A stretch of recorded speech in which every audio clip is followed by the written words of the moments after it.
Well, this is the story of the very strange Christmas.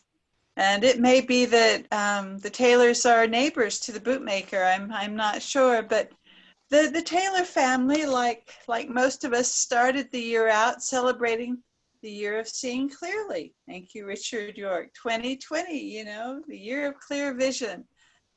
And then March came and COVID-19 and the lockdown, and suddenly in their house, probably just like yours, everything was turned on its head. And so there were the kids, Chris and Allie, home because the school had closed, and they're trying to do their lessons at the kitchen table. And their parents were both home too, because they had both lost their jobs in the same week without really much notice. And so they were, the whole family, sort of tripping over each other and arguing over who got to use the laptop at the same time. And the parents, well, they were a theater family. They were used to work kind of coming and going, but it had been a while since they'd both been out of work at the same time with so little prospect in the future. And the whole family was sort of elbowing each other in their small flat.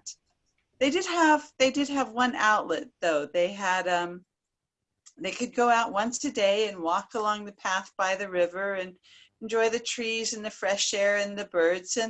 But even that was strange because they had to take their masks with them and stay away from everyone, even their friends, and get home and wash your hands for 20 seconds and sing that silly song that Richard came up with. It was just strange. There was never a time when they could just, relax and be happy again. And their mother said, well, we'll muddle through somehow. We always do. But those worry lines were more or less permanent between her eyebrows. And the worst moment, really the worst moment for them, was when finally their dad looked at Chris and Allie and said, look, I'm sorry, it's been a tough year and we're just not going to have much of a Christmas. And it wasn't really even the lack of presents so much as just the shame in their dad's eyes and their mother's. And that was a really bad moment. Well, a few days later, they were walking on the path by the river, and Dad said, look at that Scotch pine over there. He said, that would be the perfect Christmas tree. And Allie said, Dad, this is a park. You can't just go pulling up trees and taking them home. And Dad said, no, we'll leave it there. We'll decorate it there. And their mother said, well, sure, we can decorate it for the birds and sing songs. And Chris and Allie looked at each other and, well, they were pretty sure Mom and Dad had lost the plot. And they were confirmed in this thought when they got home, and their mom started going through all the pockets in the coats and pulling up the cushions on the sofa looking for loose coins.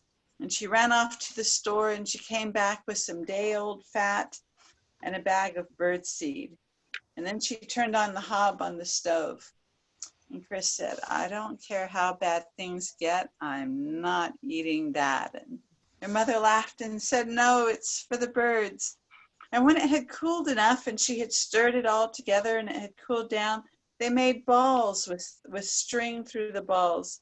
And the next day they took those balls out to the tree and tied them up to decorate it. And Chris said, that's the funniest looking Christmas tree I've ever seen.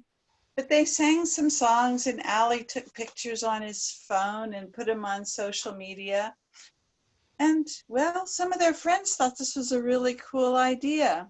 And the next few days they saw other families out there decorating trees with strings of popcorn or with fruit that they'd scrumped from the local orchard. And there would be people standing around singing as they walked past, all properly socially distanced, of course. Now, I'm afraid the elves didn't come to their house, and nothing really had changed, but everyone felt a bit better. And well, that was something. And that is the story of the very strange Christmas. Thank you.